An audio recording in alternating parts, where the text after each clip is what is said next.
Hi, I'm Dave Spalding. I'm a 35-year law enforcement veteran, trainer, and author. I taught classes in 49 states, Canada, and Mexico. And in 2002, I finally just got burned out with all the travel and shut down my training business. As part of trying to kind of reimagine my life, I started looking for interests that had nothing to do with anything I had done in the past. And I came across the world of bourbon. I found out that not only did I like the substance, I became very interested in how the substance was distilled. I started doing the bourbon trail. I'm about 2/3 of the way through it. By no means am I an expert in bourbon. I kind of consider myself more of a serious student of the topic. However, got together in this series of videos with someone who is actually a true expert in bourbon. Bree, why don't you tell us about yourself? Well, I'm Bree. I'm a professionally trained chef and pastry chef. I'm also a certified sommelier. And my segue into the guns is I am a hunter as well. So I hunt to eat. So a lot of rifle experience, less handgun. So I'm excited to learn from you. And I have come across a love for bourbon probably about 10 years ago.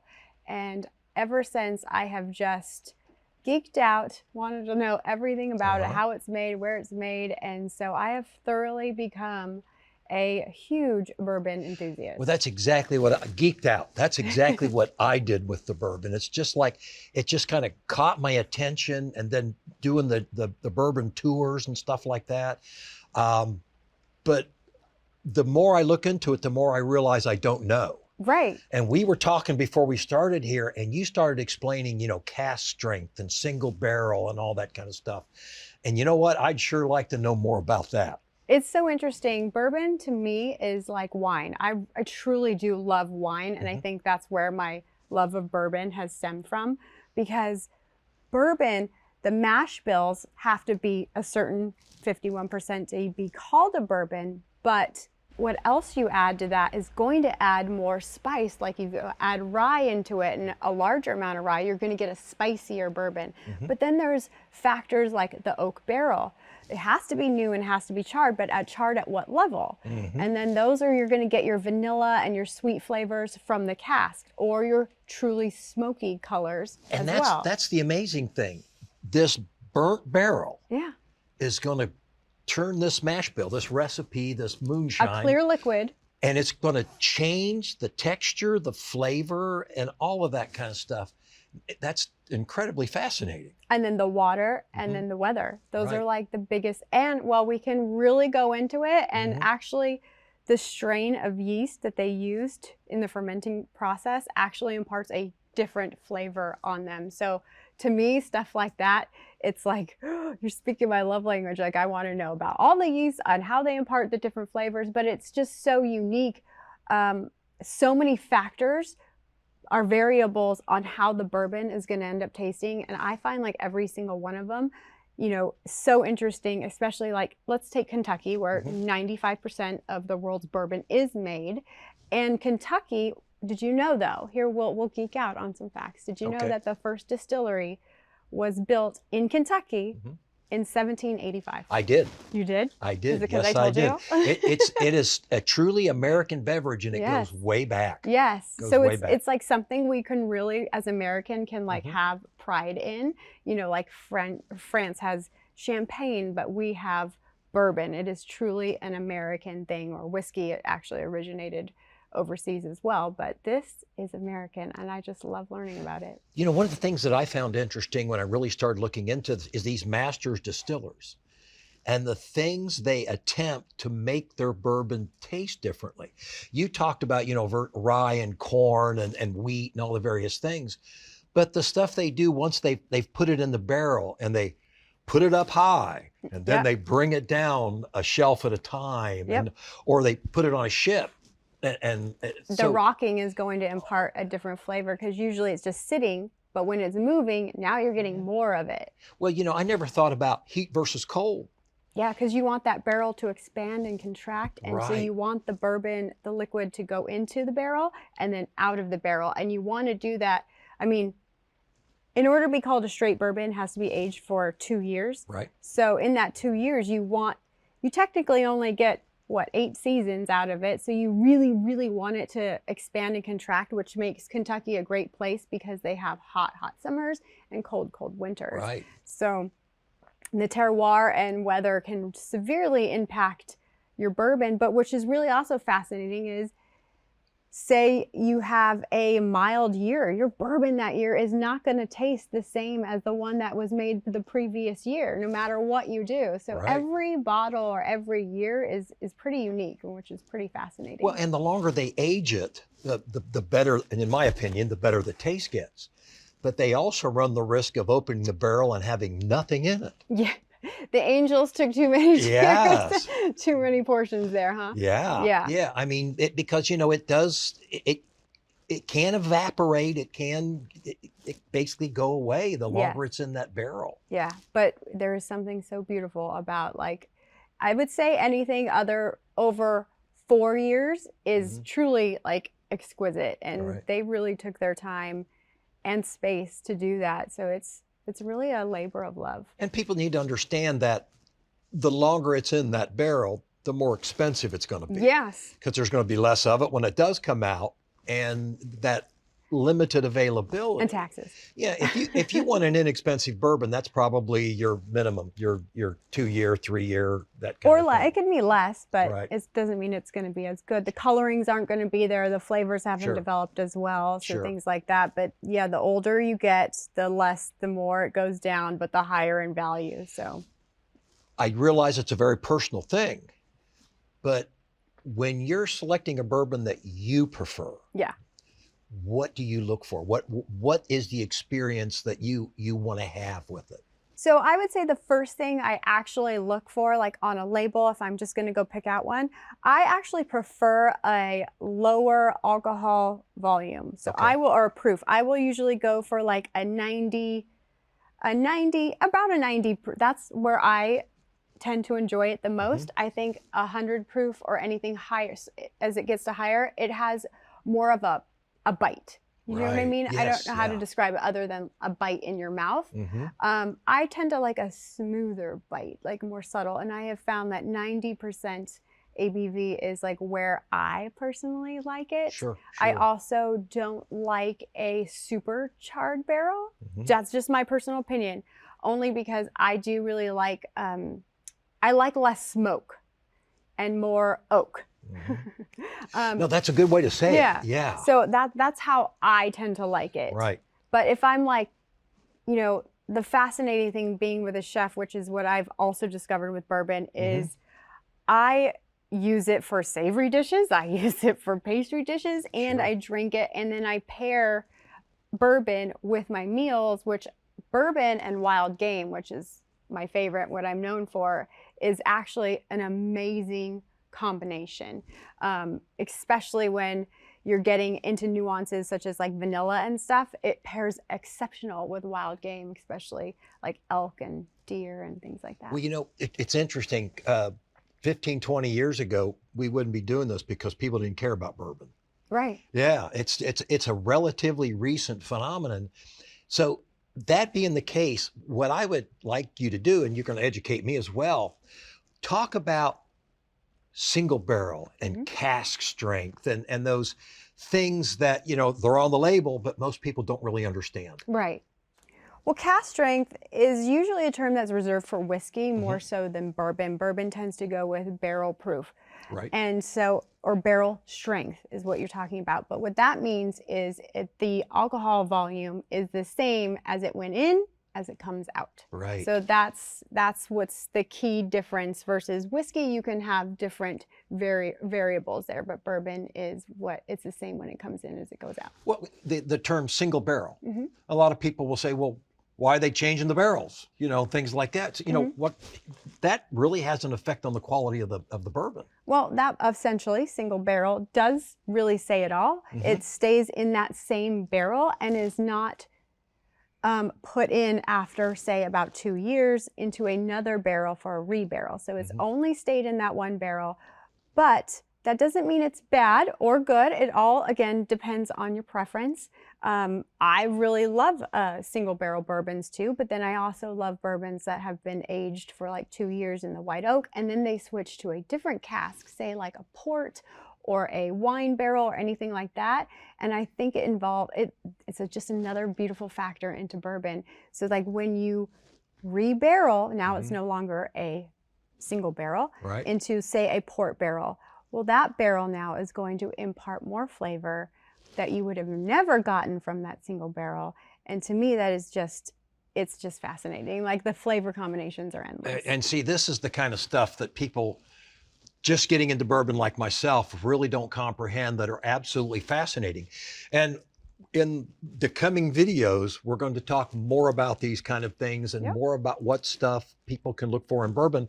But we're also going to be talking about some questions that have been submitted to us from the firearms community. I'm of an advanced age where I have a knowledge base where I can answer some questions that maybe some of the younger guys cannot do. So what we're going to try to do is we're going to answer some of that kind of stuff. And I think we're also going to talk a little bit about your background, game hunting, and then cooking. Yes. Okay, very good.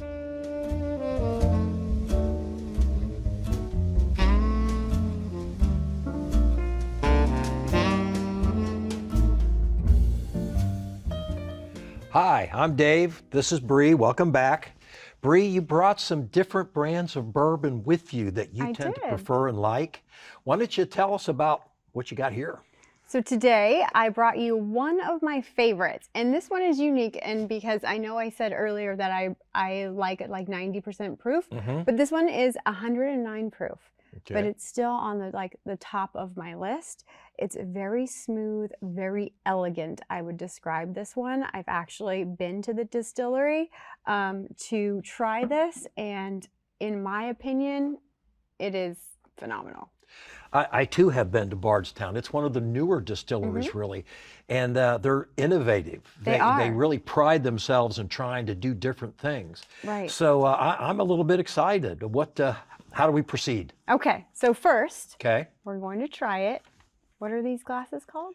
These are Glencairns. Yes. And I know that they're very specifically designed, but I am not totally in touch with it. Why don't you explain it? So just like wine, there's a different glass for white wine or red wine. Okay. So, and to truly see all the flavors of bourbon or whiskey, you would want a what?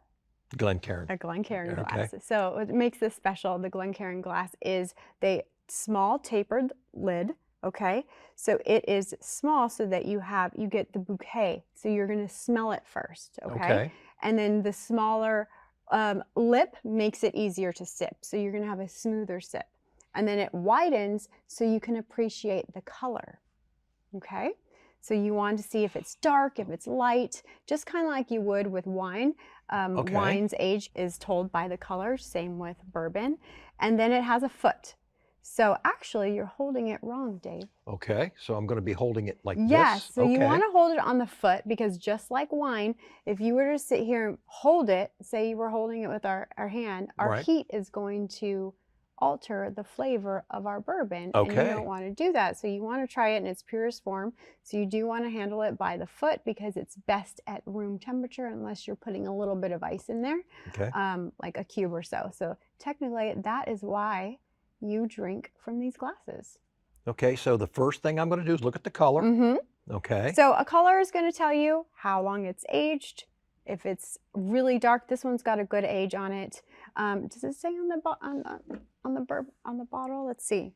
A blend of straight whiskeys finished in Sauternes barrels. Ooh, okay. Okay. And toasted oak barrels. Okay. So Sauternes is a wine. So that's what I was telling you when we were talking earlier. So this one is going to, in my opinion, I've tried it, so there's no guesses for me. It's going to be a little bit sweeter. So if you're into that, it's less smoky, more on the florally, vanilla, oaky flavors. Okay. So what do you prefer? Do you prefer smoke or? You know what? I tend to like things more smooth, you know, and a little bit of burn or bite at the end. Okay. Yeah. That 109 proof. Okay, so I'm gonna. You're gonna smell. Smell it. And now, what should I be looking for or sensing? So you know, everyone's palate is different technically, which is kind of, I'm actually wired a little bit differently, and I'm a super taster. When I was in culinary school, they test you right before you go in. And so they put a sticker on your tongue, and then they put a die on it, and they count how many taste buds you have in that small section of your tongue. And so the more you have, I forgot what the number was that you should have, like minimum, and then the more you have over that means you're a super taster. So that's probably what sets me apart, and I can tell drinks or wine. So I will taste different things than you will. So, and I will taste them more. So this one, I'm not going to tell you I want you to tell me what you taste. Okay. So you want to breathe it in. Okay. And then when you sip it, you want to get just a little bit of air.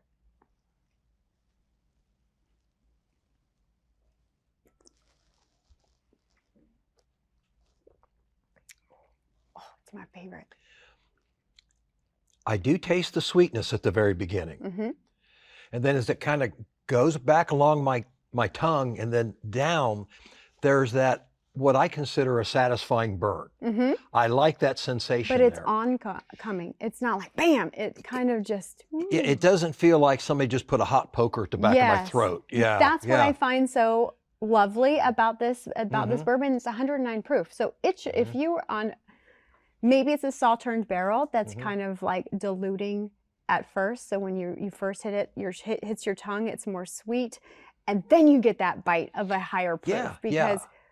Usually I'm swayed by those, but not this one. I think it marries the two just so perfectly of bite and sugary sweetness. It's delicious in my book. That is very good. That is very, very good. Less smoky, less char, but still that color is so beautiful. Usually you get a lot of the color from the char on the barrel as well, but this one, it's not as smoky, so you would think it would be a little bit lighter, but look at it. Well done, Bardstown. I love this one. Well, you know, we're also here to talk a bit about firearms. Yes. Probably two of my favorite subjects, firearms and bourbon. They don't go Not together. together. They don't go together, but you know, you can sure like both of them. Exactly. And we've had some questions submitted to us. And what I'm going to do now is I'm going to address the first one we got. Why are the basics more important than the Gucci accessories on your gun? Well, you know, first of all, the fundamentals, the basics that people talk about, I like to call them the essentials because those foundational skills are absolutely necessary. And the fact of the matter is, until you get a sound foundation of those skills and really learn to shoot that pistol or that rifle or that shotgun, whatever it may be, how can you know what accessories will fill your needs? Yes. You don't know until you actually know how to use the tool. So the reason that the basics are important is to educate you as a shooter to what you need to enhance your performance, because enhancing your performance, making yourself better, like learning more about bourbon, is the foundation of everything we do. So you've got to educate yourself, you've got to get good with it, and then those accessories that will enhance your performance will more likely come into play. I don't think leaning on accessories is always the key too. Like when I got into hunting, if I didn't know the basics of my rifle and how to shoot it quickly and everything like that beforehand, like it doesn't matter what accessories I have. It doesn't make it. Well, people are in a hurry. They want to buy skill, and you can't buy skill. Exactly. Skill is a human physiology, biomechanical process, and what type of scope or what type of stock or what type of holster you have isn't going to change that. Correct. You've got to go through the process. Right. Well, Dave, learning the basics is always key. So we've talked about some bourbon basics and the importance of gun basics. So cheers to learning the basics. Yes. And enjoying them.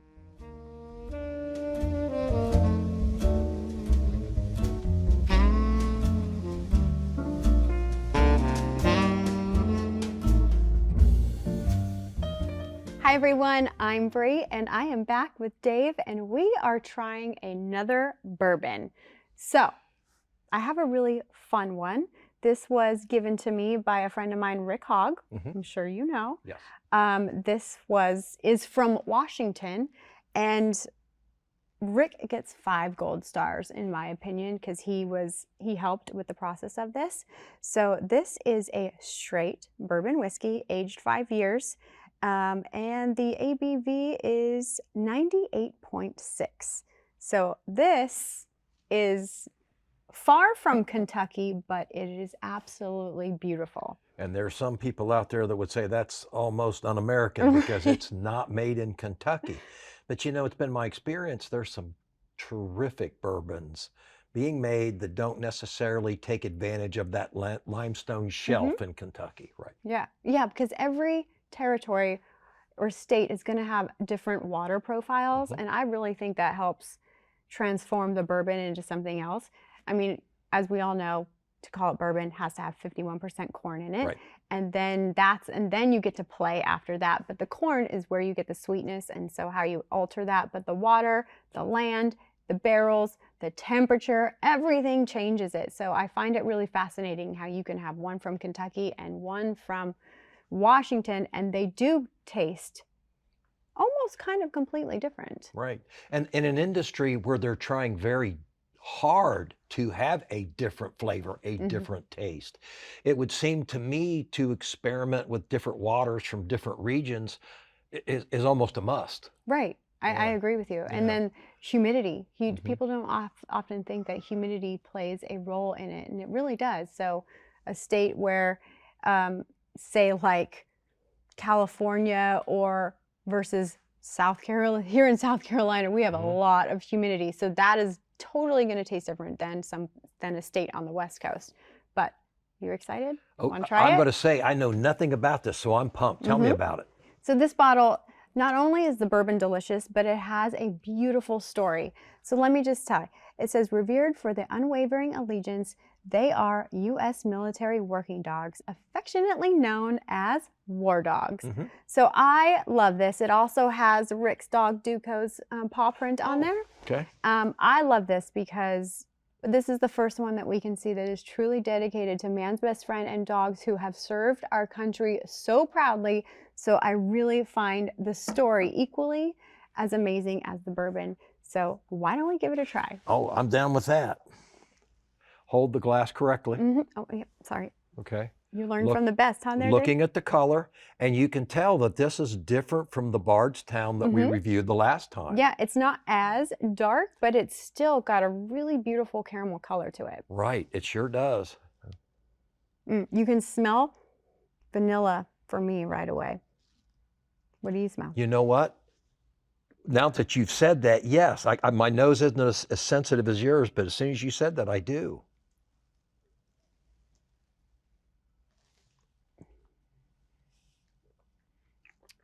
So this one is really unique to me, and I want to see if what I taste is the same as yours. Now, you see, I would define that as very smooth. It is. It hits your tongue, it goes straight back, down your throat. It's not an incredible amount of burn. It's more of a sensation. It's an offset burn. Yeah, it's extremely satisfying. What do you taste like? What are you getting when you first take that sip and it hits your tongue?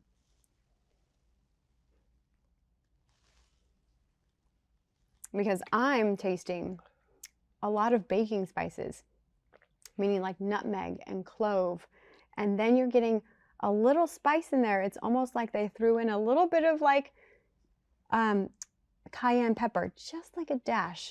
You must be referring to those taste buds that you talked about in the first episode, because I'm not getting anything like that. I guess I'm more like a hillbilly. I'm just saying this is good. It's really, really good. It is.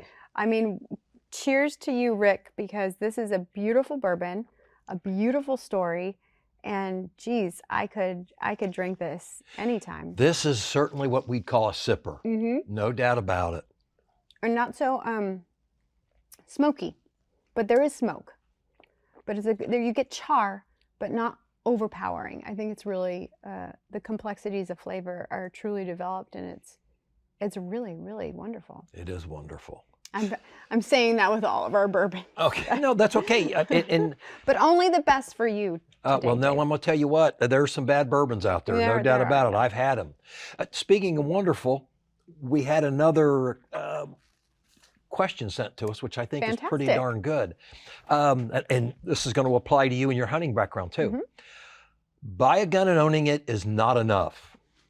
Can't argue there. Mm-hmm. You have to be able to know how to use it effectively. Doesn't that mean range time? Yes. Which sure does. Yes. It sure does. There are way too many people out there that purchase a gun, put it in a drawer, think they're ready to go.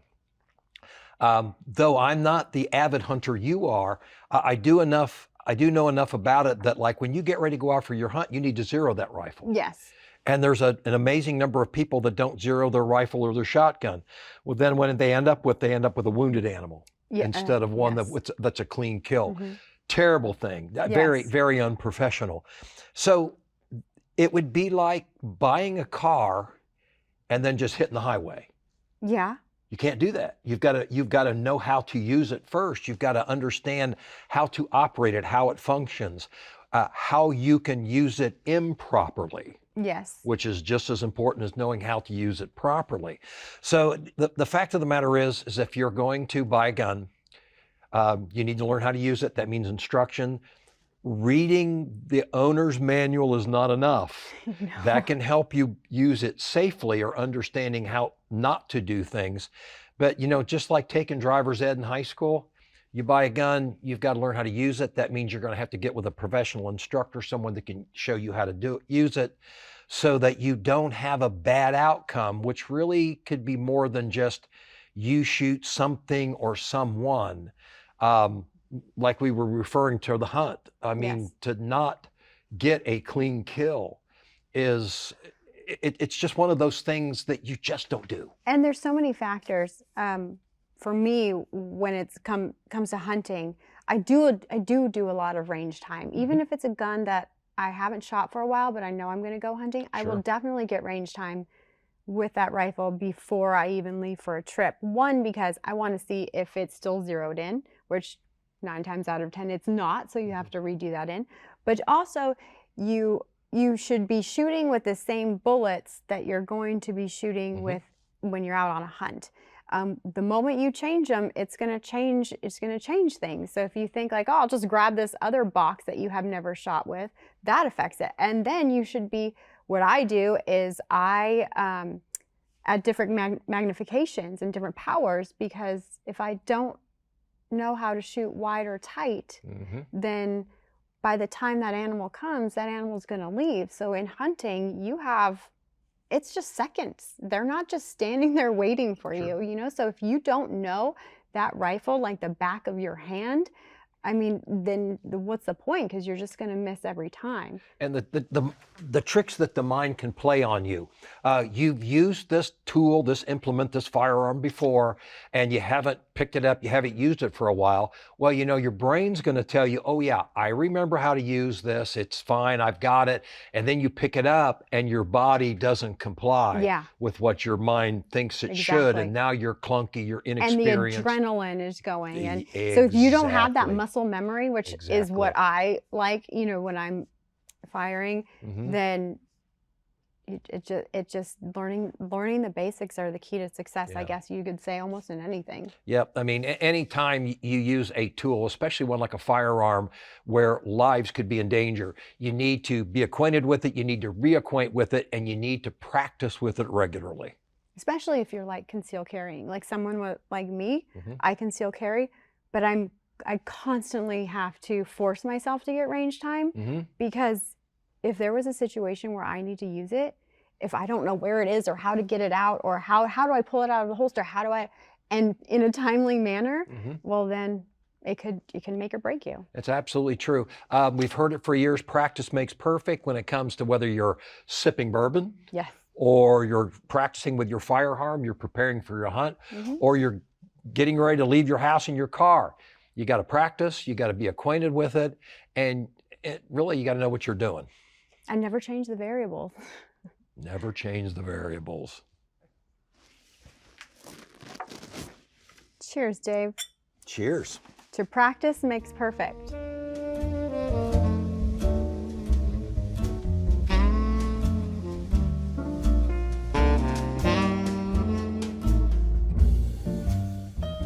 Hi, I'm Dave. I'm back with my friend here, Bree, and I'm looking over this bottle right here, and we're looking at one of my favorites. I know, I kind of got a classic for you that Yeah. melds my two favorite things in the world, bourbon and horse racing, because I am a huge Kentucky Derby fan and huge fan of horse racing. I absolutely love it. But what's this special is Woodford Reserve, makes a special bottle and a special bourbon every year for the Kentucky Derby. So I thought I'd throw that in there just for some fun. Well, you can tell from the bottle that maybe it's related in some way to the Kentucky Derby. Yeah, just a little. Yeah. Outside is next. They're coming down to the wire. Epicenter's ended. Rich Strike is coming up on the inside. Oh my goodness! The longest shot has won the Kentucky Derby. Rich Strike has done it in a stunning, unbelievable upset. Now, I have been to Woodford several times. I'm going back here in just a couple of weeks with some friends. Are you really? It is one of my favorites. You really can't go wrong with a Woodford Reserve. Like old, young, new. It's just a go-to for me. It's a staple. Okay. It is a 90.4 proof. So this is technically right up my alley. That's right in your wheelhouse, isn't it? Yeah. So I haven't had this one in a while. So why don't we try it? And then we'll dissect it and tell me what you think. Oh, that's hard for me to do, but okay. Color is certainly different from the last couple that we've looked at. Mm-hmm. Yeah. It's a little bit lighter. It's almost like we went from really dark. Now we're getting a little bit lighter, but that doesn't mean it's bad. Am I wrong? I'm sensing vanilla. I smell some vanilla. Okay.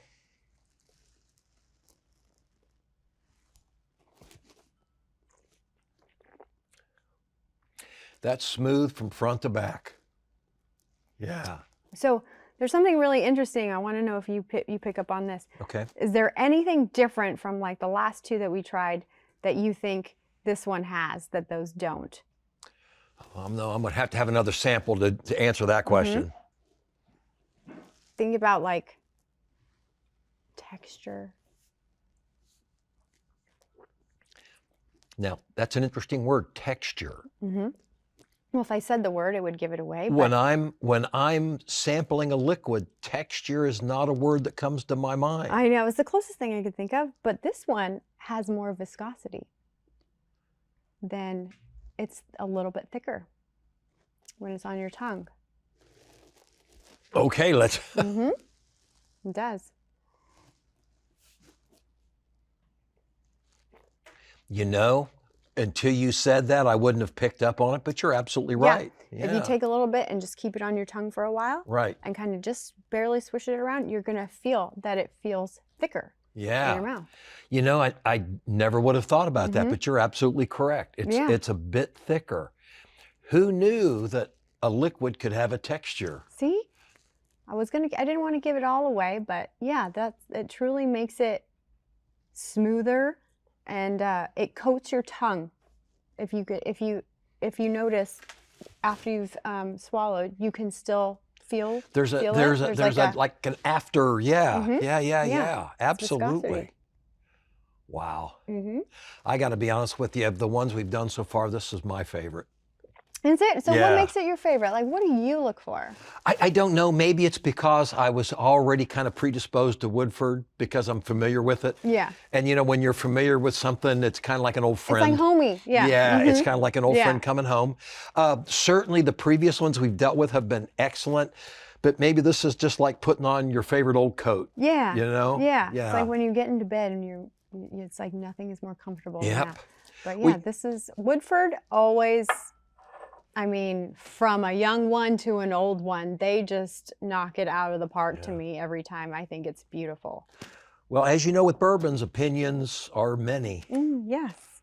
What's the next question? Our firearm-related question this time, in my opinion, is a good one. Okay. But it's been a controversy now for century and a half. Oh, I love a controversy.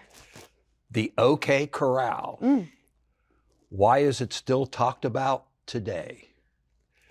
Well, first of all, we need to address that the OK Corral had nothing to do with it other than the cowboys involved in this walked through it on the way to a vacant lot off Fremont Street in Tombstone, Arizona in October of 1881.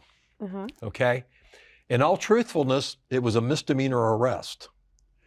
They were carrying guns in town when that was illegal, but it was not illegal if you were coming or going. Oh, okay. Now, they claimed that they were in the process of leaving, but it sure took them a long time.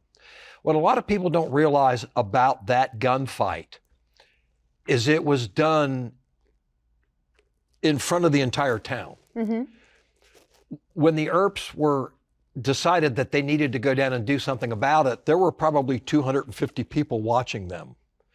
And just like in the movie Tombstone and Wyatt Earp, as they're walking down the street to Fremont Street, the walk that's so famous, there really were people all along the sidewalks watching this to see what was going to happen.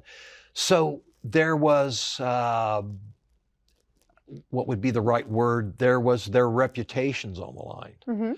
Both from the side of the Earps and Doc Holliday and from the cowboys. Nobody wanted to look like they were being run off. Right. That they were being bullied or anything like that. I think the reason it's still being talked about today is because in all truthfulness, we really don't know what happened.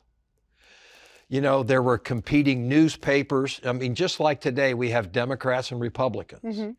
And they will totally give you a different story. You can watch the news today, and if you watch a right-leaning news station versus a left-leaning news station, you'll kind of wonder how in the heck they could be talking about the same subject.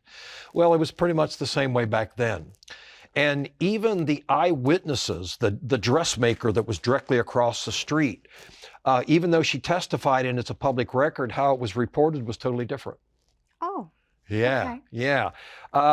So the media has been corrupt since back in the day. No, how could you possibly say that?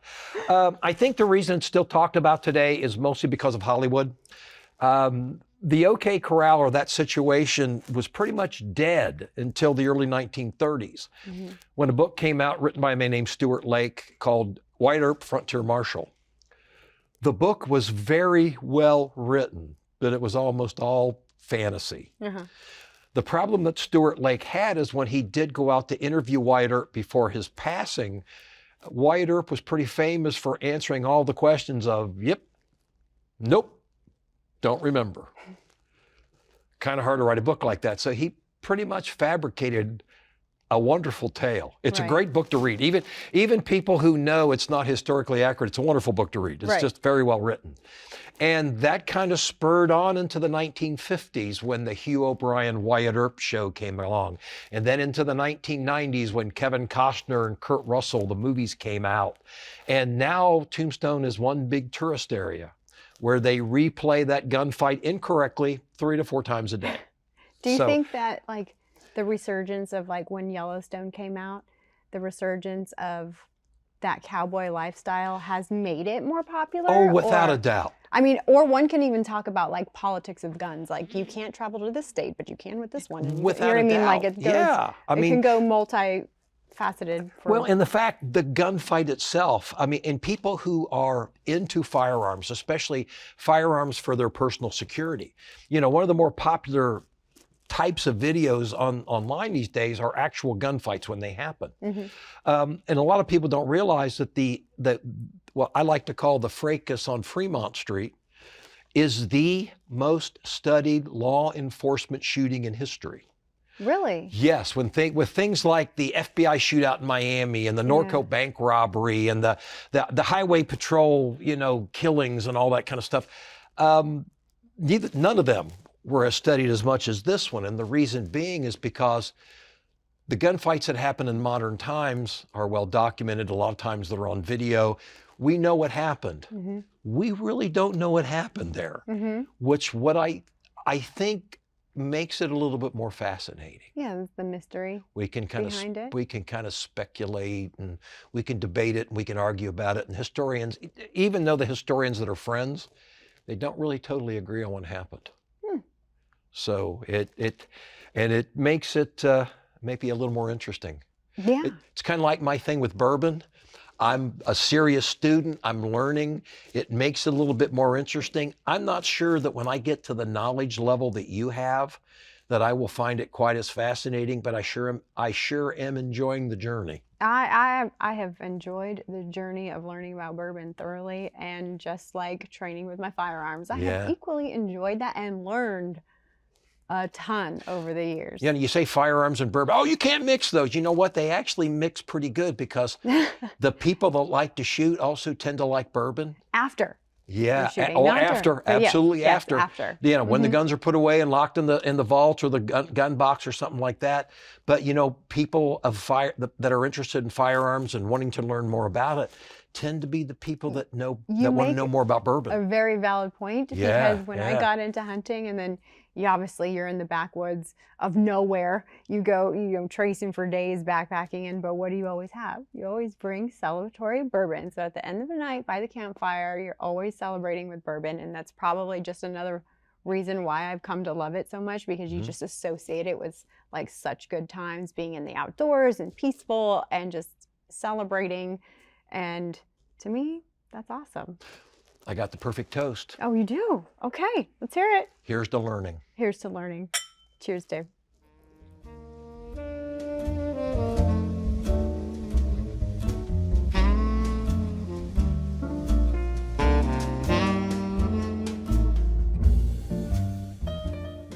Hi everyone, I'm Bree, and this is my friend Dave, and we are about to try another bourbon. You know what? A lot of people have misconceptions about the substance we're getting ready to talk about. Yes. I was telling you before we went on camera that I had a person tell me one time they thought Crown Royal was bourbon. Yes. So there's a lot of misconceptions like that.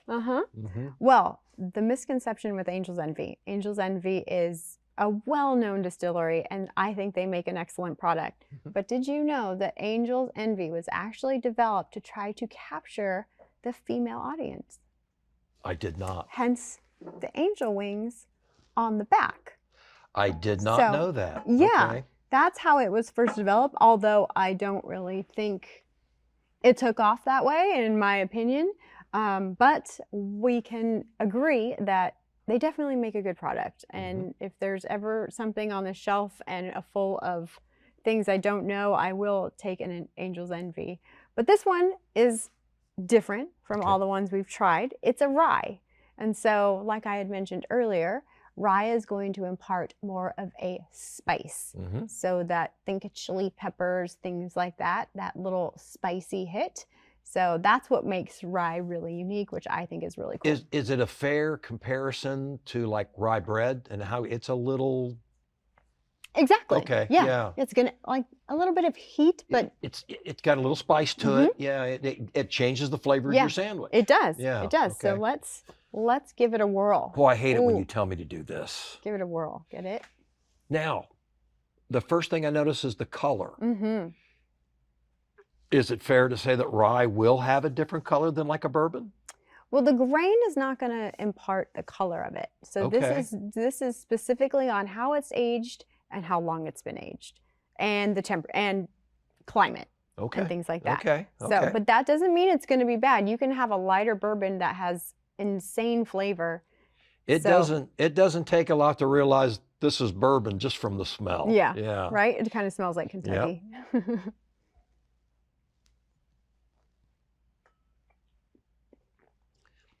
It hits your tongue spicy and then all the way back. Yeah. Now, see, I find that to be pleasant. I do too. I find it like a sweet and spicy. Like, like you have like sweet and spicy shrimp or things you can buy, like you can order at restaurants and stuff. That's kind of like how I would describe this one, because there are definitely sweet, vanilla, sugary notes. And then then you get like, it's like spice. There's a very spice right through the center with a periphery of sweetness. And yeah, absolutely. Right? It's not as viscous as the last one, but nonetheless, I think it's a really delicious. I actually like pairing rye bourbons with food, like when you're eating dinner, because I think it just goes really, really well. Now, interesting question, because every bourbon distillery has, or I should say everyone I've experienced has had a rye. And I guess a rye is a bourbon because it's the 51% corn and the distillery process. But is it really fair to compare a rye to a bourbon? Technically, yes. Okay. Because it still falls, as long as it has 51% corn, you can adjust, you can have 49% rye if you wanted it. And it's still, you can call it a bourbon. Okay. Does it make it in a category of its own? I guess that's debatable. Yeah, I mean, maybe that's the best word. It's a category of its own. That's probably a good way to say it. Still a bourbon, but you know. Because if I go in to buy a rye, I don't think of it as a bourbon, even though it technically is. Right. I guess, I mean, now that we're going down that rabbit hole, I guess you could do like single barrel, you know, like you can base it off the mash bills, like rye, or does it have like a higher percentage of rye to be considered rye, or like rebarreling, because then that would be different than your straight bourbon. Right. So, I mean, but they're all bourbon. So yeah, I don't know. Interesting You question. know, if I was in charge of all this, rye would be its own category. Really? You know, bourbon would be its own category. And, you know, whiskey would, but nobody listens to me anyway, so it doesn't matter. Do you tend to go for a rye sometimes? I like rye. Yeah. I do. But you know what? It's like many things, it's a mood. I got to kind of be in the mood for a rye, you know, so, but it's like going out and buying a bourbon. Sometimes I want one I know is going to be smooth, and another one I want one I know is going to have a bite to it. Yeah. Well, I'm going to tell you something. What's that? The next time you're barbecuing out on the grill or something with barbecue sauce, you take a bite and take a sip, and a little bit of magic happens. Okay, here I go. Now I'm going to be doing something else when I'm grilling. Just think about the spice. Yeah. The spice. It pairs, a rye will always pair exceptionally well with smoked meats. I like the way you have that, I'm not sure the right word, that zing, or that all the way from front to back. I just like that. And it's easy to drink. It is easy to drink. Dangerously easy. Though it's quite spicy, you don't get that serious burn at the backside. No, it's kind of like the spicy margarita of the bourbon world. There you go. So I understand you got a question for us. I got a question for you, because, and it's a question for me too, or that I would like answered too, because I don't know. Okay. So Jeff Cooper, who is he, and why is he so important to firearms training? You know, you're really showing your age. You know that, don't you? Your young age, and that's not unusual, because there's a lot. Well, I'm still in high school. There's a lot of folks out there that don't know who Jeff Cooper is and want to know why he's important. I do not know. The first thing is he's the founder of Gunsight, which was the first training facility that was accessible to armed citizens. In Arizona, correct? In just outside of Prescott, Arizona. I will admit to you, it's one of my favorite places on earth to go to, just for the history of it and all that. Plus, they have a lot of good people that work there. But Jeff Cooper was the creator of what we call the modern technique of the pistol. The name Jeff Cooper has for years been synonymous with teaching the modern use of firearms. Get some pressure in there. You don't have to do that. You can leave it out. Jeff was considered the world's foremost authority on defensive weapon craft, teaching what he called the modern technique of the pistol at the school he founded, American Pistol Institute. Shots below in the head are not very satisfactory. They may be pretty unpleasant for the person hit, but they don't stop him. Now, if he's still there, if he's still shooting, if he's still deadly, if he's still trying to get you, hit him here. That's great. Jeff went beyond the technical aspects of shooting and incorporated mental conditioning and established a set of firearm safety rules that continue to be used today. American Pistol Institute, or API as it was known, grew to become Gunsight. And a lot of the younger instructors these days will say, oh, I got nothing to do with Jeff Cooper. I do things totally different. No, they don't. No, they don't. If you teach a stance, a grip, a shooting position, how to reload your pistol, how to clear stoppages, how to perform tactics, you are copying Jeff Cooper's original modern technique, the pistol. Oh, okay. That format, how that is taught, is the method used by everybody out there right now, and that's directly attributed to Jeff Cooper. Oh. However, Jeff Cooper was not the first creator of a shooting format. Okay. That probably goes to Eric Seitz and William Fairbairn and their point shooting method from the Shanghai police in the 1920s. Their method was called a point shooting method, where basically the gun was just pointed versus aimed. Now, is pointing aimed? Sure. Pointing could be considered aimed. But when we talk about aiming, we're talking about the use of the sights, the trajectory indicators. Nobody point shoots a rifle. Everybody aims it. It's only a pistol that's point shot. Right. But a lot of people don't realize that Jeff Cooper was very much a point shooter. Oh. He started a group shoot competition at Big Bear Lake in California in the 1950s. And it drew a lot of shooters because there wasn't a lot of organized shooting events. So he got a lot of feedback from it. And he was smart enough to sit there and watch the various shooters and take note of what was getting the best hits, what was getting the most success. And he came to realize that it was the guys that used their sights and locked the gun in to fight the recoil versus, the point shooting cowboy stuff from early age. Yeah. He noticed the guys that were locking in. He specifically locked in on a guy named Jack Weaver, who did a push-pull method, and his shooting position didn't look anything like the Weaver classic, but he push-pulled in, and he used that to help control the recoil, and he was very much a sighted shooter. And he basically formulated a shooting method from his observations while he was doing that. Okay. A lot of people don't realize that he created Gunsight as a shooting school, but it was also a laboratory for him to kind of figure out what worked and what didn't. Okay. And he came up with some very innovative target systems that now seem kind of antiquated. He had a target system that I always thought was really interesting. He wanted something that would move. And it was like a tower, and it had like two rails that came down this direction, and it would be a series of rolling steel targets that would come down, and you would have to go back and forth and shoot them in it. And it taught you to move, find the sights, work the trigger, move, and then he had a really good understanding of how humans perform under duress, not stress. Duress, it's pressure. And even though people of the younger generation may want to shove him off to the side, they're copying what he did. Really? So is it fair to say that Jeff Cooper is the godfather or maybe the founder of modern combative pistol craft? I'd say yes. So in answer to your question, he is probably the founder, the originator, the creator of what we now teach to protect ourselves with a handgun. And what about your teachings? Is that It's a direct relation to Jeff Cooper. I can't say I knew him well, but I did meet him on several occasions. I was invited to his house for dinner.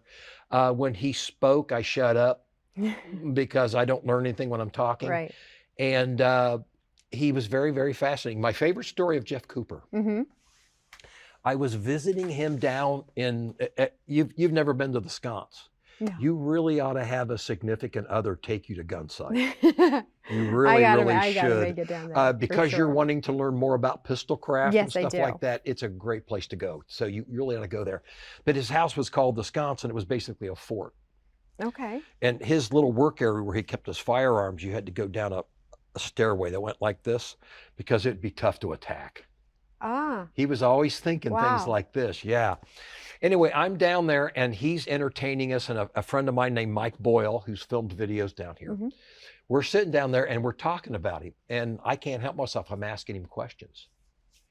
And Colonel Cooper had turned his back to us and he was putting something back on the wall. And I said, "So Colonel, what do you think of the 40 Smith & Wesson?" And you could just see him tense up like this. Sore subject? And Mike looks over at me and he's going, too late. Uh-huh. So he turns and looks at me and he walks over to me and he goes, "I see no purpose. We have the 45 ACP. And my response to that was, Amen. nothing, nothing. Very, very opinionated man, no doubt, but a very, very intelligent man. And he certainly deserves more respect than he's getting from some of the younger generation. Yeah, well, Yeah. sometimes you got to take the lessons from those who came before you. You know, I can remember being a young person, and when older folks would try to give me suggestions like that. But you know, I hate to say this because I'm the old person here, but from age comes some wisdom. That's true. Wisdom comes from experience. It's hard to have experience when you haven't been alive long enough to have them. Yeah, at some point in your life, you're going to realize like mom and dad were right. So sometimes you're going to realize Jeff Cooper was right. Yes, So. absolutely correct. Absolutely correct. Well, how about a cheers? Right? You know what? To legends, right? To legends. To legends. Absolutely. Who influence us today, right? Indeed. And I'm holding it wrong. Mhm. Okay.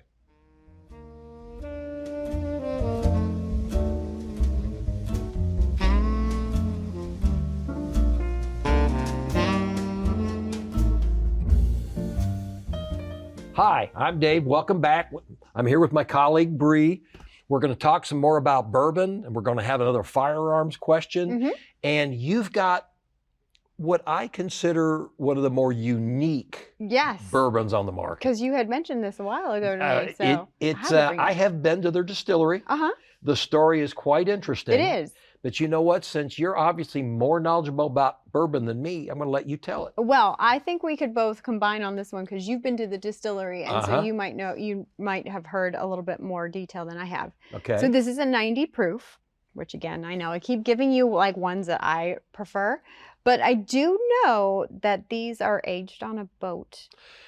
Exactly. They're actually, you know, we've talked in the past about the process they go through trying to get a different, unique taste. Exactly. By putting the barrels up high in the cold and the hot and then bringing them down, or, you know, all the various things. Well, the idea here is that it's sloshing in the barrels back and forth as it's traveling the ocean. You know, it's going to be nice and smooth for a while, then it's going to get a bit stormy, and it's going to get hot, it's going to get cold, and it's aged in a metal container. Now, which bourbon do we know it's unique for being housed in a metal building? Well, Blanton's. yes. Yeah, that's what I was Blanton's, just about to say. which is one of those really highly sought out, where, you know, most of them are brick. But they made a unique building for Blanton's, and this is... So this is interesting because this is what it says. Yeah. Because of the metal building, it says temperatures inside the containers can reach 93.82 Fahrenheit or a maximum of 124.52 Fahrenheit. So those are really warm temperatures. A metal box. Yes. Yeah. So it's essentially kind of like cooking in there in those casks. Sure. But what do you think it'll get like in there if they were going to like an Arctic climate? Because those freighter ships are all over the world. I mean, so when heat is with the bourbon and the barrel, when it's going into it, and then the cold extracts it. So that's a very interesting thing, and I think they should probably do it and see how a bourbon is aged in just frigid cold. Well, let me ask you this. It'd be interesting. With the variety of that traveling literally around the world, there's no way they can have a consistent taste. No. Am I wrong? So. No. I mean, the weather, however it's traveling is going to affect it, and the sloshing. So a barrel stored in a rick house doesn't move. Right. So that the liquid is getting tossed around Mm-hmm. to provide more of the flavor. It's chipping away more, you know, because obviously water is one of nature's Mm-hmm. most destructive things. So it's actually chipping away more so at the barrel inside. So the flavor, but this is a really, to me, it's a little, it's an enigma, this one, because You know, the color. what you just said, they probably have a route Probably. that they send this on so they can have a similar taste. Because if they send it on a boat in a tropical environment, then they put it on a boat that goes to an Arctic environment, it's not even, it's Well, going to be they nowhere. they specify on this one that makes it. They call it the heat oven is which makes this bourbon taste. So it's probably So a they're focusing on the tropical- heat for this one. I don't know if this. Did you learn if they go to any other climates when you read the You know distillery? what? Now that we're sitting here, I have so many questions that I wished I would have asked. You were just having too much fun. You didn't get to it, right? We were having a good time because this was like the third one that day. I did ask them, Uh-huh. I said, how much does it cost you to take up space on a freighter? And the tour guide didn't know because, you know, they're got to be paying. Yeah. Yeah, they got to be paying. And for how long? So is it strictly aged for 2 years on a boat, or does it go for like 2 months and then it? I don't know. So You this know is what? the little enigma of today. You know what? I'm going to have to go back now. You are. I think Because it's a field trip. you've given me a whole lot of things to think about I didn't think about at the time. Now, I noticed this is not as dark as some of the ones we've had. No, it's not. Which is interesting. This is why I called it enigma earlier, because you would think if it's sloshing around in a charred barrel, you would get a little bit more color out of it. Yeah. But it's not. So let's give it a whirl.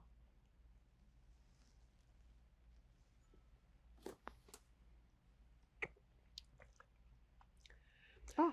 Now, Okay. I would call that, and God, I don't want to use the wrong term because I'm not trying to slam these people, but that hits my tongue and goes back a little more harsh than some of the other ones that we've sampled. Mm-hmm. Am I out of line there? No, I think you're spot on that. What I find interesting is you do taste a lot of oak in there, but the color is not giving so much oak. Does that make sense?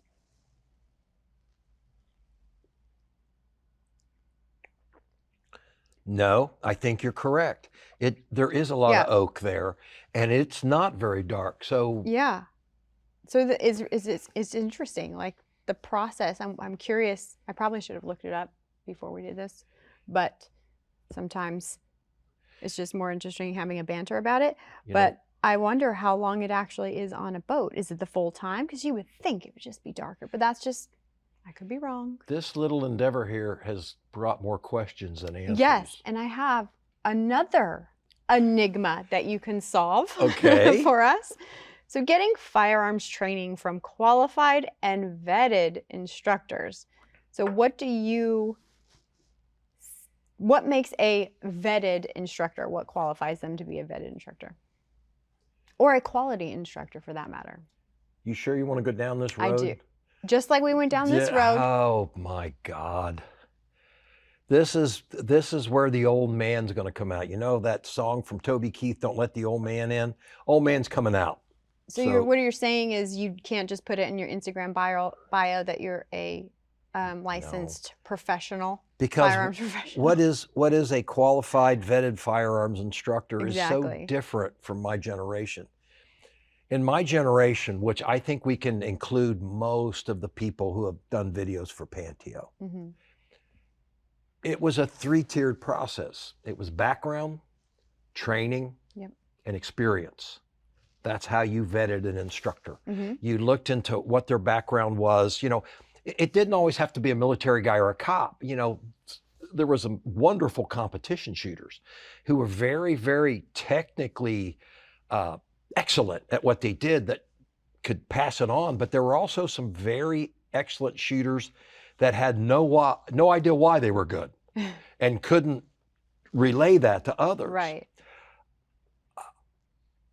Oh, the hell with it. I'm just going to go ahead and say it. Yep. I'm going to fire somebody Lay it up. on me. Nowadays, firearms instructors seem to be selected by likes, clicks, views, thumbs up, friends, and all of the other things that get people to look. Yeah. Bree, I'm going to be perfectly honest with you.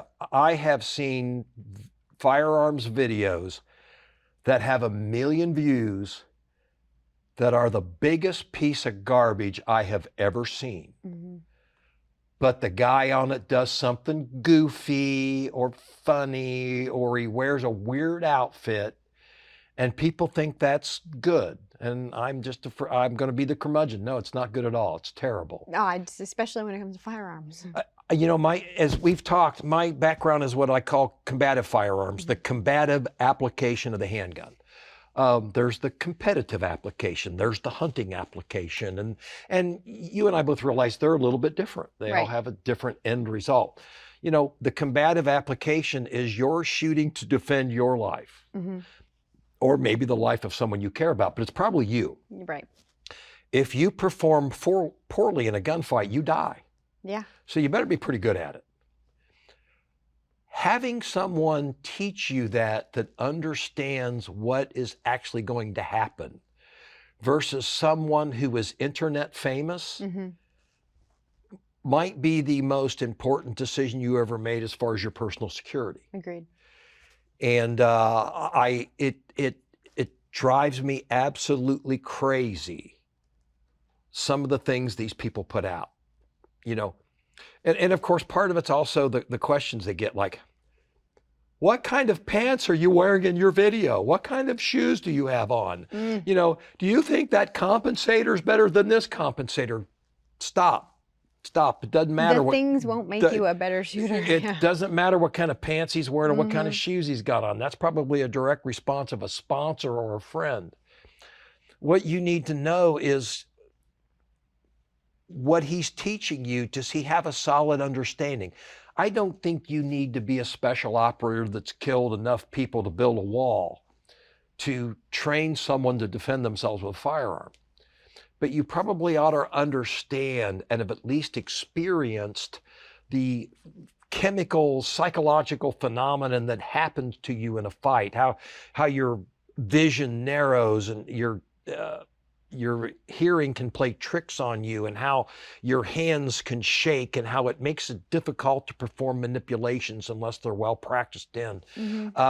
You know, understanding that stuff from a practical experience, from having experienced it, is going to be a whole lot different than someone that took a class and read about it and is now basically recycling the information back.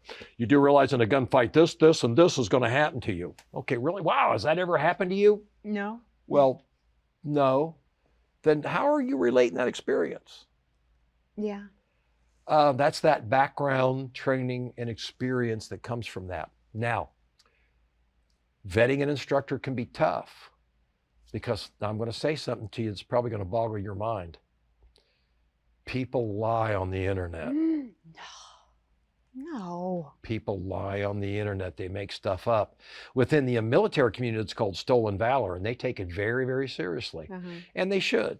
You know, someone that says he's a Navy SEAL that wasn't a Navy SEAL, yeah, he should probably be flogged at noon. You don't do that. Yeah. You know, yes, someone, well, you know, I have served 25 years in law enforcement, and you found out that, you know, he worked in the records department, or he was the gunsmith at the range or something like that. He didn't go out on the street. Right. You know, he didn't make tons of traffic stops, not knowing who was sitting in that seat and doing things like that. In a lot of cases, it's the person you didn't have to shoot versus the person you did shoot, and the decision-making process that went into that not shooting. Right. In the law enforcement community, deadly force is the absolute last option. Yes. The military kills the enemy. That's what they do. So it's a different viewpoint, and those viewpoints are important. Yeah. So when you're vetting your instructor, you need to say, first of all, what do I want to do? Do I want to learn to fight to save my life? Do I want to learn to big game hunt? Do I want to learn how to do trap and skeet? And you should find people who have a good background in those disciplines. It can be tough. It's going to take a little diligence on people's part to really look into it. But you need to find someone who is well-versed in the area. The end result you're looking for. Right. I recently saw an instructor make the claim, look, I'm here just to teach you how to shoot. How you apply, it's up to you. What? Well, that application is only useful if the skills you learned were applicable to what you're trying to do. Right. You know, it's possible to shoot a handgun really fast and it doesn't really apply to defending your own life because the rapidity that you're firing those rounds couldn't possibly stay on a moving target. Right. It's one thing to sit there and do real fast splits on something that doesn't move. But let me ask you something. Somebody pulls out a gun and points it in your direction. Are you going to stand still? No. Oh. No, absolutely not. You know, the fascination with the 1 second draw. Yeah. Trying to follow that 1 second. That's great if they're going to stand right there. Probably not. I've long felt that a good standard for a combat draw stroke should be 2 seconds, but you should be moving while you do it. Ah, And that then, makes sense. Then you should hit a relatively small target, like Yeah. say a 3x5 rectangle, That makes sense. which in a linear fashion is the size of the heart and the aorta, Right. not a full-size human silhouette. In a realistic situation, you'd probably be moving, trying to get away yourself, or In a previous something like video, that. you made the point that when you're hunting, you've got to get that quick kill. You've got to hit them well. Is that really any different in a gunfight? Well, I have never been in a gunfight, Don't want to be. but neither do I. I Yeah. would like to keep it that way, but I would assume so. Need to stop it quickly. Yes. Because if you don't stop the threat quickly, But then I would assume you're also moving as the one who's indeed. in the fight. And so, it's really hard to shoot well and look cool when you're moving. right. Yeah.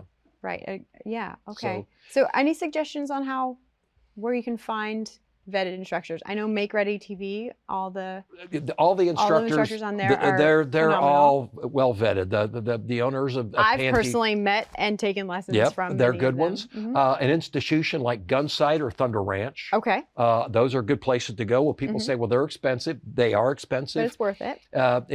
It's the journey of discovery you Mm-hmm. must take. Sometimes it's painful and expensive. If someone can't give you an articulable method, I teach it this way because, and then your antenna ought to go up. Gotcha. Something where it says, well, I just teach you to shoot. You apply it yourself. Well, that would send up a red flag to me. Don't base it off of followers. Don't base it off of followers, likes, clicks, and views, because that just might be people being entertained versus being educated. And you know, in the training community, we call it entertainment. Oh, Training and entertaining are not necessarily the same Right. thing, though a lot of people out there certainly like to be entertained while they're trained. And that might not be a bad thing as long as the message is getting through, as long as the skills are being built, yeah. as long as it's being retained. In my personal opinion, I just feel like if you're in a gun situation, it's your life or their life, and taking a life is equally as dangerous and has consequences as your life. Do you understand that it's a pretty straightforward thing, isn't it? Yes, You win or you lose. I would want to have. I would invest in quality training to back up my firearm skills. You know, because you should need that. care about yourself more than anything in the world. It's- Oh no, I care more about my kids. Well, you know, if you're not here for your kids, It's gonna be then so you really should value you a lot. And point. I always ask people, well, it's too expensive to do that. Well, how much are you worth? Well, yeah. I'm real expensive. I am. bet you are too. Just a smidge. Let's toast to caring about ourselves. And not believing everything on the internet. Oh yeah, no doubt. Right?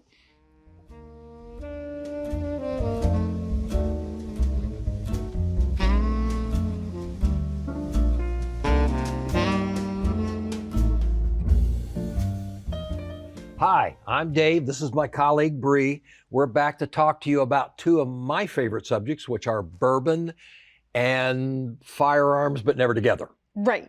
Two of my favorite subjects, too. All right. Now, we've got one here today Yes. that I'm not all that familiar with. I mean, I know it exists, but if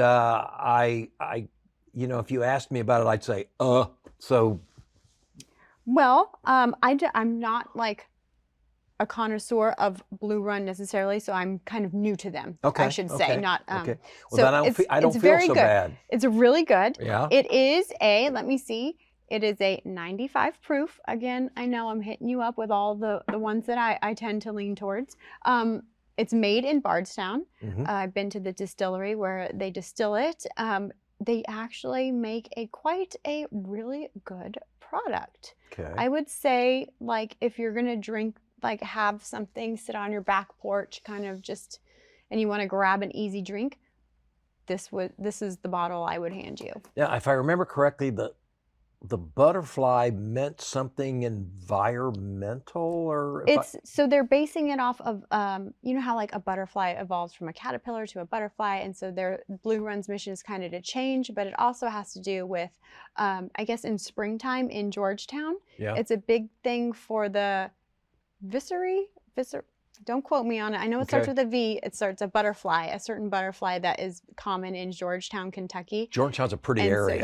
So they go and chase butterflies. I guess that's the thing to do. So okay. it's kind of a unique story to Kentucky, but let's dive in and see what you think. I hate doing that. Okay. I not really too dark. No, quite not light. too dark. Yeah, kind of light. Yep. Am I wrong, or am I getting some caramel maybe? In my opinion, I get like spicy caramel. Spicy caramel. Okay, that's a good way to say it.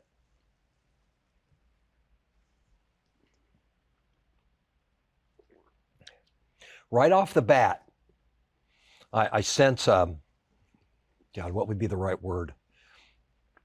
It's not really a smooth bourbon. There's a little more bite to it. A little bit. I would say it's a little more dry at first. Dry. Yeah.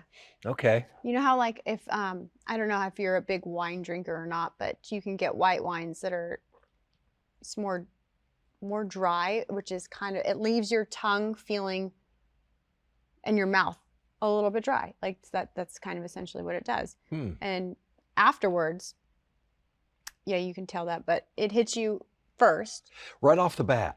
Right off the bat. Yeah. And this one's interesting to me because I definitely taste like a little bit of like vanilla type flavors, but I think I'm getting more oakiness, like the minerals. Oakiness. Oakiness is a good word. Yeah, and like all the little minerals that are in the wood, I feel like this is the most mineral, non-baking spice, sweet forward one that we've tried.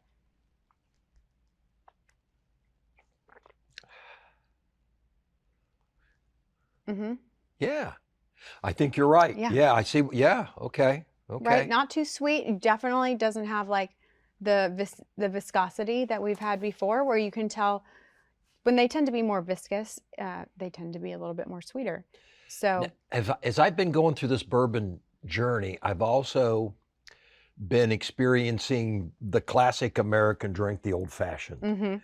And boy, that can vary a lot. Right. It can vary a lot. Am I wrong in thinking that this might be a good one for an old fashioned? I actually think you're absolutely right, because I think it'll hold up well to bitters, and the addition of a little bit of sugar in there will make it perfect. Whereas some of them, if you make an old fashioned with like a sweeter bourbon, it's a lot of sugar. It wouldn't have the same impact, would it? Yeah. I don't think the flavors are. I think sugar can kind of mask a lot of the flavors that are in there. So if it's higher, that's just all you're getting. Sure. But I think the minerality of this one would actually lend really, really well to an old fashioned. Minerality. Did you just create a word? No, I didn't. Oh, okay. Okay. No. It sounded like maybe you did. No. Okay. It's a wine term technically. Well, it's technically, from wine, but it's because you're tasting things that aren't baking spices. They're notes from the oak barrel, but there's not really like a heavy char on it. Sure. Because it's not very smoky. It's very actually the more I'm like dissecting it, the Right. more I'm really actually becoming more of a fan. I was before, but now I'm like, why haven't I drinking this in a while? Because it's actually quite beautiful. Well, we said earlier, sometimes I want something with a little zip to it, and sometimes I want something kind of smooth. Yeah. This is definitely the ones I would put in that zippy category. Mhm. Yeah. Yeah. Okay. No controversy there, but I Yeah. have a controversy for you. Another one? I have a controversy Okay. for you. Here we go. Here's this coming in. Mm-hmm.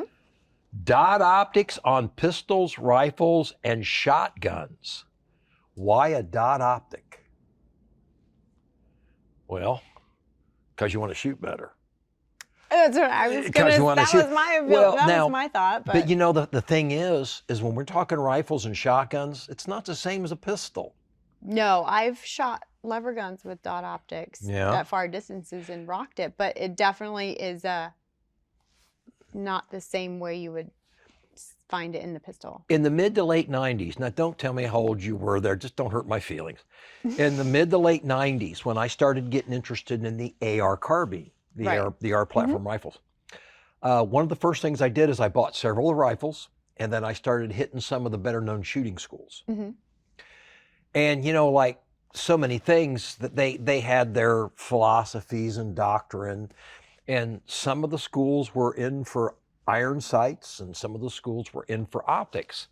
Before I would go to Gunsight or Thunder Ranch or Blackwater, wherever I went, I'd kind of look into it and see what their best doctrine was, if they favored one over the other.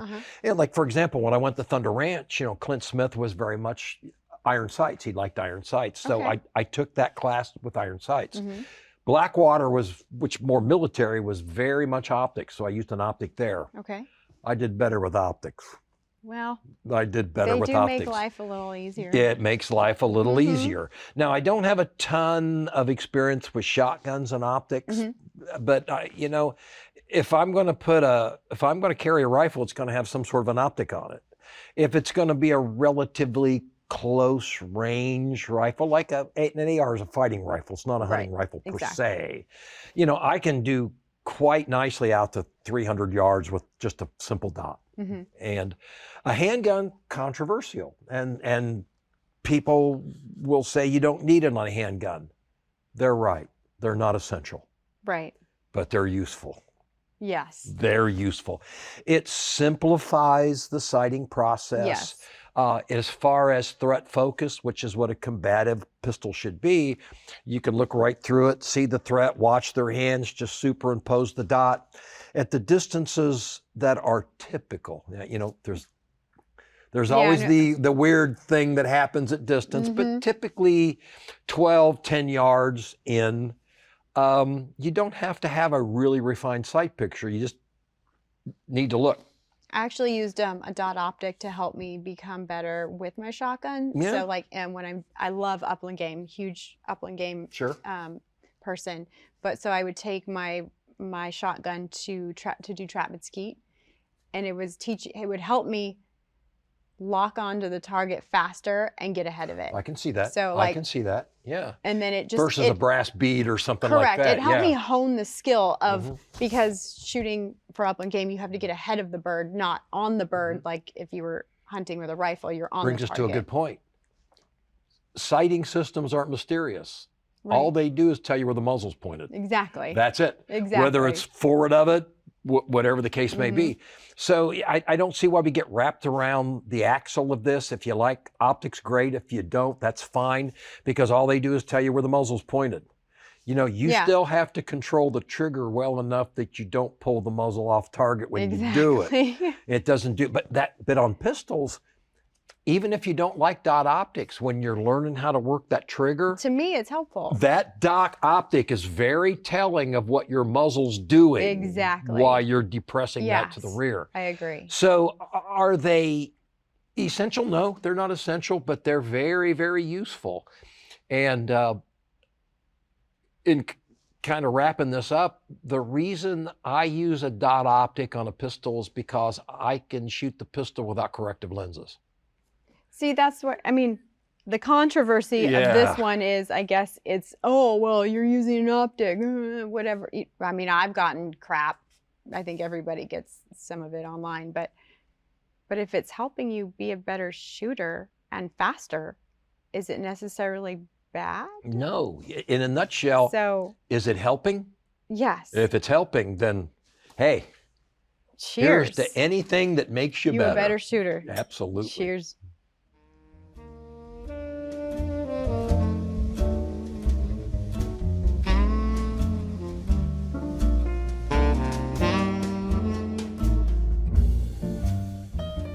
Hi everyone, I'm Brie and I am back with my best friend Dave and we are talking bourbon again. We're in my happy place. Yeah, this is your happy place. This we got is Buffalo my Trace. I realize it's not the most elaborate, it's not the most expensive or anything like that, but without a doubt, it's my favorite. Really? Yes, it is. And what makes it your favorite? What about it? I guess I like the story behind it. Mm-hmm. I've been to the Trace Distillery multiple times. Mm-hmm.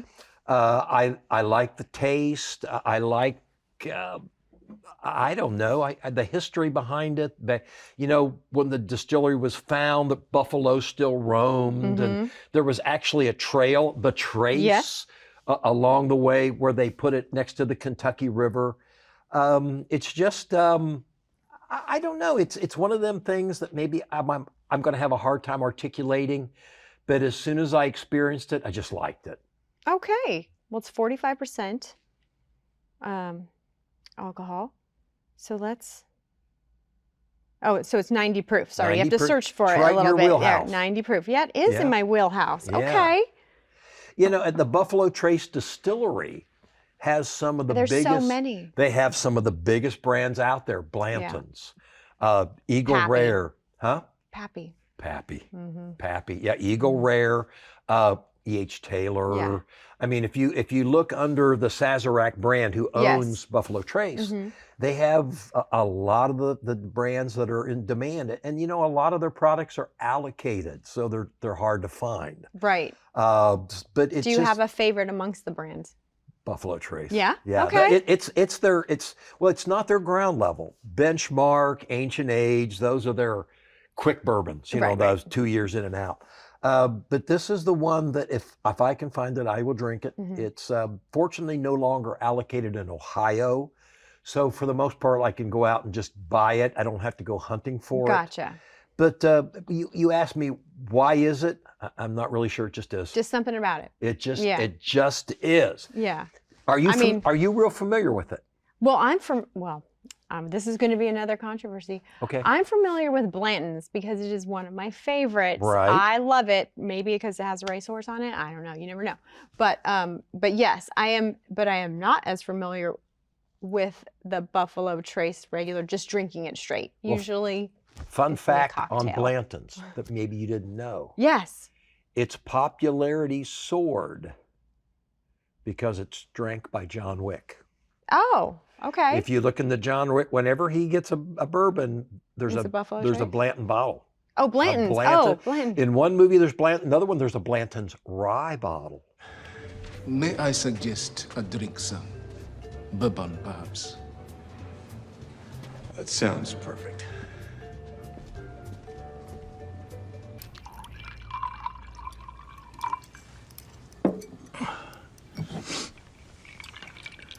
So what sort of movement am I looking at?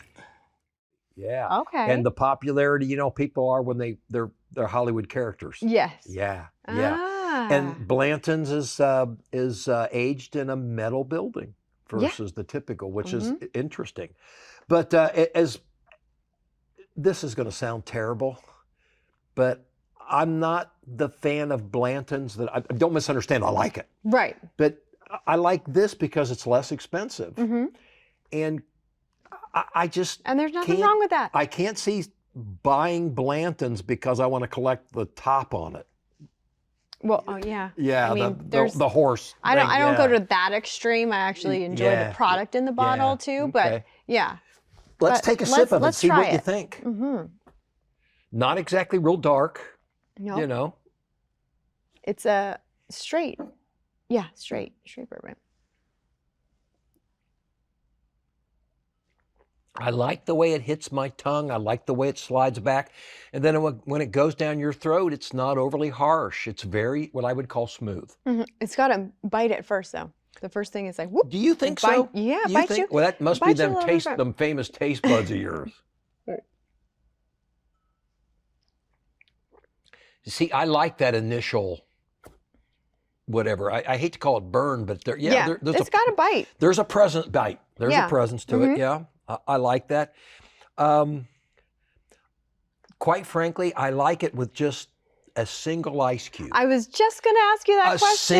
A single ice cube that you let melt a little bit, maybe a bottle cap of water or something like that. I was just thinking this is one that could be beautified. I think you're right. By the addition of just a little. Yeah, I mean, I put a single ice cube in there. Yeah. Now I can drink it with the big, because they don't melt very fast. Mm-hmm. So I could do that.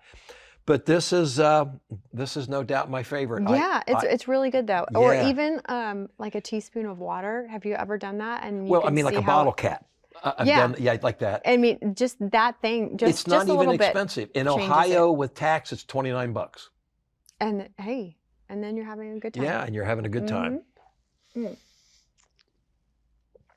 Well, I have a question for you this time, Dave. You have a question for me? I do.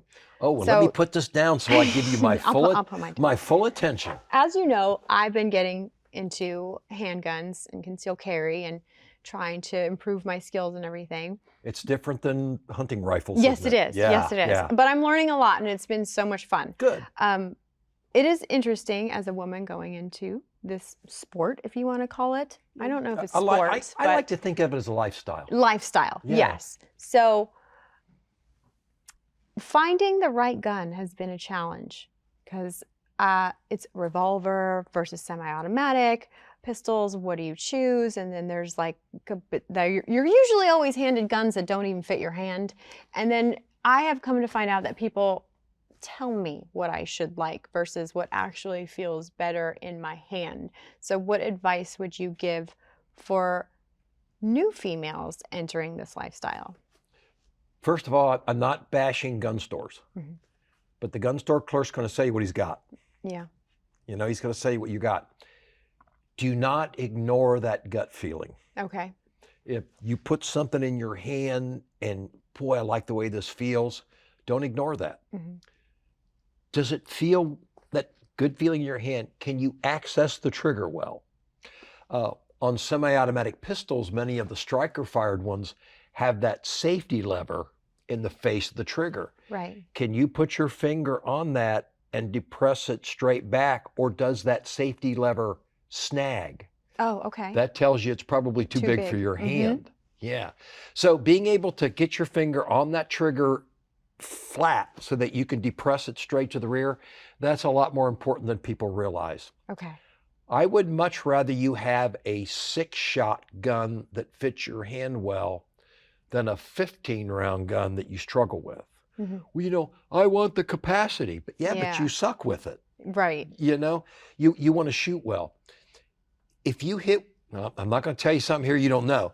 If you hit what you're shooting at, it's not going to be a high round event. Exactly. It's not going to be a high round event. So buy something that fits your hand. Now, I know for a fact you're going to ask me about revolvers versus pistols or semi-automatic pistols. The controversy, yes. My wife prefers revolvers. She likes the simplicity. She likes popping open the cylinder, being able to load it, not having to work with the slides, assembly, and all that. Her little revolver has a laser on it, which she likes to do. She's not much for going to the range, but she will dry fire the laser. So, okay, I can live with that. But I get that. I get the simplicity of it, and the fact that it doesn't take a lot of strength to do. You're not totally ignorant of firearms. Right. I would put a lot of stock into what you think, into what you like, and what you can see. One of the things I suggest to people, make sure it's unloaded and all that, but find a spot on the wall and point it. Does it point well for you, or is the barrel way off? Right. Because some guns, some grip configurations will point well for you. If you can take it and just point it at the wall like that and you can reach the trigger, you may have a pretty good fit right there. Okay. And then try that trigger. Can you depress it Without straight to the shifting. rear, or does your entire hand have Yeah, to that's engage that's to get a that whole to go other back? issue. Yeah, the Yeah, trigger pull. yeah. Mhm. You may prefer a pistol that's got a single column magazine versus a double column magazine. I find the double ones harder to load for me personally. I was here with the Panteo group filming a red dot or a carry optics video. Uh-huh. And they handed me a 2011 pistol with a wide, I couldn't hardly get my hand around it. I have that problem too. Let alone hit the thumb safety and Yes. depress the grip safety and all that kind of stuff. So see, not the gun I would pick. Right. Yeah, not the gun I would Right. pick. People would get wrapped around the axle of caliber. Yes, If you've they got do. a 380 or a 38 or a 9mm, you're probably fine as long as you hit what you're shooting at. Okay. Having a large caliber firearm doesn't help if it's going to impact the wall next to the person you're shooting at. Right. Yeah, Yes. all that kind of stuff. Mhm. So yeah, trust your gut. And so it's just a feeling versus don't let people. There is tell you what nothing you wrong should- with having a good or a bad feeling out selecting Gotcha. a firearm. Mhm. And Because I like shooting revolvers like in the range. I find it to be really fun. But when I'm concealed carrying, I don't like to. I don't know why. do you hit well with a revolver? Yeah, I can hit well. So when you draw it from that concealed position and you know you're going to hit well with it, does that give you a little more confidence? Yes, but I feel more confident with the semi-auto. I can quickly, No. I can do faster. Do you feel more confident No, with I the don't. semi-auto? Yes. Or do you feel better because it has more rounds? No, I think it's just the way I feel less confident with a revolver actually than I do the semi-auto. Now, when you say confidence, what do you mean? Like loading, and I know even though a revolver's simple, so I know people are going to be No, like, "What are you talking about?" It's okay to manipulate It's a just more semi-automatic natural. pistol. Like I don't know why. I just tend. Well, that's where I tend to go to. If you have a stoppage or a jam with Yeah. a semi-automatic pistol, you can clear it. Yes. You have one with a revolver, it may go to the gunsmith. Yeah. That's true. So So- it just depends. It just depends on what you want. But finding a Confidence is important because if you don't have confidence in the tool, then you're not going to use it well. And the gun you're carrying to save your life needs to be something you're confident in. Okay. So don't let people sway you Let's from what feels toast right. to confidence. Toast to confidence. Cheers. Cheers.